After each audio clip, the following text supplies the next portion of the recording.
हार्दिक अभिनंदन और स्वागत करता हूं। आज की प्रेस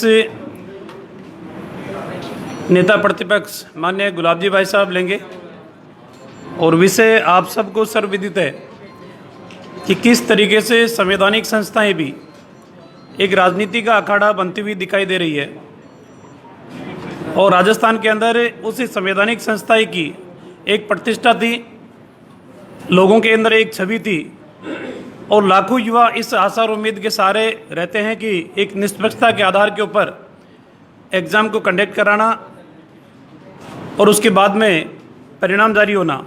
लेकिन जिस तरीके के परिणाम हम सबके सामने आ रहे हैं उनको देख के तो ये लगता है कि ये भी एक राजनीति का प्रभावशाली एक केंद्र बन चुका है। तो इसी संदर्भ के अंदर आरपीएससी के अंदर जिस तरीके से परिणाम जारी हुए, राजस्थान सरकार के शिक्षा मंत्री के परिवार और परिवार के रिश्तेदारों के जो परिणाम सामने आए, उन सबको लेकर आज की प्रेस वार्ता माननीय गुलाब जी भाई साहब की है। मैं माननीय गुलाब जी भाई साहब से आग्रह करूंगा कि आज की प्रेस को मुखातिब हों। सभी बंधुओं, आपका स्वागत। आरपीएससी संस्था का संगठन जो गठन हुआ वो इस कारण से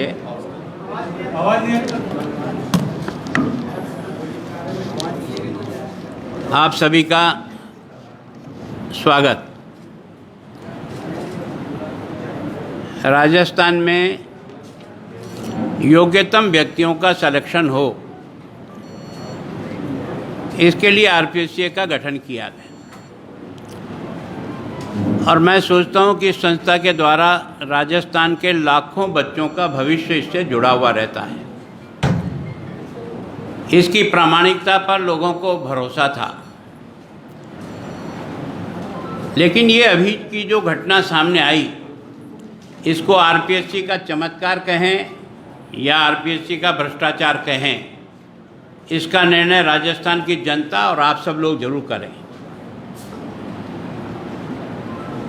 मैं इसलिए चमत्कार कह रहा हूँ कि मैं भी एक छोटा सा शिक्षक रहा हूँ।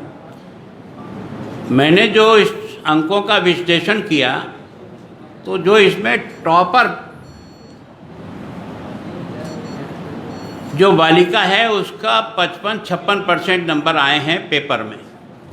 800 नंबर के पेपर होते हैं, उसमें से उस बच्ची को 479 नंबर उसको मिले, वो टॉपर रही, अर्थात 56% नंबर उसको मिले। और अधिक से अधिक इंटरव्यू में जो 100 नंबर का होता है उसमें अधिक से अधिक नंबर 85 मिले।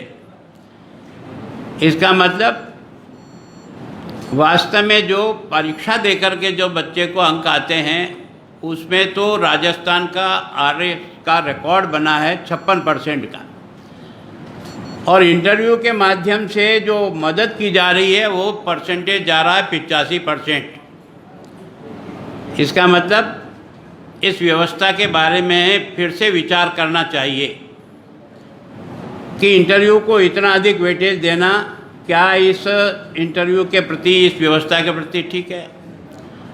मैं इसको भ्रष्टाचार इसलिए कह रहा हूँ।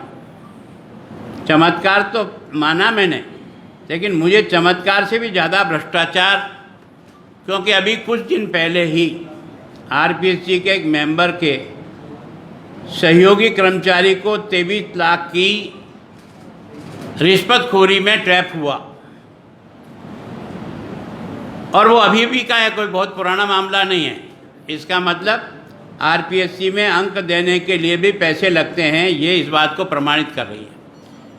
इस चमत्कार तो मैंने इसलिए कहा था कि क्योंकि किसी परिवार के एक ही और बच्चे और बच्ची को बराबर 80 अंक मिले तो इसको मैं चमत्कार ही कहूँगा। या तो पहले से इंटरव्यू का पता था और दोनों को सामने बिठाकर एक ही इंटरव्यू लेने वाली एजेंसी ने लिए और वही प्रश्न उससे पूछा और वही प्रश्न उससे पूछा तो अंक 80 आ सकते हैं, समझ में आ सकता है। लेकिन अलग अलग बैच में आने के बाद भी दोनों के 80 अंक आते हैं तो इसको तो मैं चमत्कार ही कहूँगा, और तो क्या कह सकता हूँ। इसलिए मैंने कल आपके सामने इसको चमत्कार शब्द प्रयोग किया था। पर दुख इस बात का है इस संस्था का भी कितना दुरुपयोग हो रहा है, इसके बारे में सारे राजस्थान की जनता को, नौजवानों को सतर्क हो जाना चाहिए और इसके बारे में संघर्ष के लिए आगे आना चाहिए कि जो बालक टॉप रैंक है। क्योंकि आज जो एक पत्रिका में मैंने जो मेरिट लिस्ट देखी है, 16 की मेरिट लिस्ट में केवल 6 बच्चे ही ऐसे हैं जो टॉपर तो हैं, नंबर 1, 2, 3, 4, 16 तक, लेकिन उसमें से केवल 6 बच्चे ही ऐसे हैं जिनको 80% से अधिक ओरल में अंक मिले हों। और हमारे शिक्षा मंत्री जी के ससुराल पक्ष में दोनों को 80 अंक मिले। उनके अंक कितने थे? जो टॉपर है उसका अंक था 479 और उनके परिवार के सदस्य का जो परीक्षा हुई उसमें अंक है 366। आप अंदाज लगा सकते हो, 469 और 449 और इधर आए 366, उसको भी 80 नंबर। उनके परिवार का एक गौरव है, उसको जो रिटर्न में 4 पेपर में जो उसको अंक मिले हैं, उस गौरव को मिले हैं 379। मतलब लगभग 47 और 46% वाला बच्चा ओरल में 80% अंक लेकर के आता है और एक तरह से बच्चों की सारी मेरिट को डिस्टर्ब करता है। तो ये 2 ही कारण हो सकते हैं, या तो ये भ्रष्टाचार के कारण से चढ़ा, या कोई तो भी चमत्कार है उसमें कि जिसके कारण से इस प्रकार के अंक आए। पर इन दोनों बातों ने डोटासरा जी का तो अभिमान चूर कर ही दिया। एक शिक्षा क्षेत्र में काम करने वाला, एक पार्टी का मुखिया अध्यक्ष के रूप में काम करने वाला व्यक्ति अपने बयान देता है कि 300 से अधिक बच्चों के भी 75% से अधिक अंक आए ओरल में। मैं सोचता हूं कि आपका ये शब्द इस तरह से सही नहीं होगा। आप वो लिस्ट जारी करो, वो कौन से 300 बच्चे हैं जिनके 75% से अधिक अंक आए हैं। क्योंकि जो मेरिट मैंने देखी है वो सबसे बड़ी रिटर्न में मेरिट है वो 449 की है। तो 449 हाईएस्ट मेरिट लिस्ट है, उसके अंकों से आप कहाँ से तुलना करें। तो सच में ये एक तरह से भ्रष्टाचार की पराकाष्ठा पर अगर ये हमारा विभाग चढ़ गया।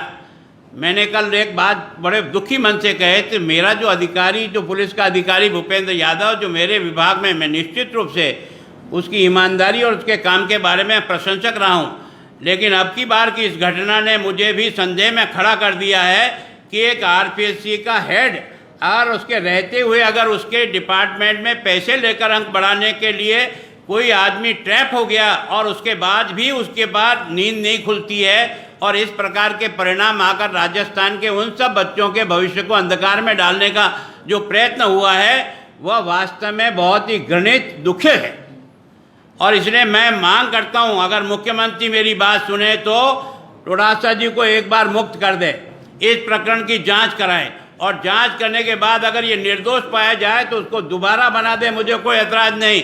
पर शिक्षा के क्षेत्र में इस प्रकार के लोग रह करके इस आरपीएससी जैसी संस्था को दागीला बनाने का प्रयत्न करते हैं, यह राजस्थान के लिए दुर्भाग्य है। राजस्थान के लिए इससे ज़्यादा अफसोसजनक और शर्मनाक चीज़ नहीं हो सकती जो अभी इस प्रकरण में मैंने जो देखी है और जो मैंने समझी है। मैं आपसे भी विनम्र प्रार्थना करता हूँ, बच्चा किसी का भी हो सकता है, लेकिन इन दोनों के बीच में ओरल के आधार पर उसकी सारी योग्यताओं को एक तरफ करके और उसको जिस प्रकार से नंबर लुटाने का जो एक खेल चलता है, इस पर भी किसी न किसी प्रकार का पाबंदी लगनी चाहिए और ओरल परीक्षा को और कम करने के बाद ताकि रिजल्ट को ठीक प्रकार से आ सके और योग्य बच्चों को भी इस आरपीएससी के द्वारा आरएस में सिलेक्शन होने का मौका मिले। पिछली बार भी ऐसा ही हुआ, पिछली बार की घटना में भी जो कुछ पड़ा, लेकिन चूंकि वो भी इंटरव्यू के माध्यम से हुआ था और इंटरव्यू में 85% अंक मिले और उसके कारण से मेरिट को डिस्टर्ब कहाँ से कहाँ तक जाता है। इसी प्रकार से 85%, 80% अंक जो ओरल में मिलते हैं वो सारी बच्चों की मेरिट को डिस्टर्ब करके अयोग्य को योग्य बना देते हैं, योग्य को अयोग्य बना देते हैं। यह इस सारे के सारे प्रकरण का जो सार है वो मुझे या तो ये चमत्कार कहूँ या ये भ्रष्टाचार की भेंट चढ़ा, दोनों में से कोई एक शब्द जरूर लागू होगा। कटारिया जी, आप इस मामले में शिक्षा मंत्री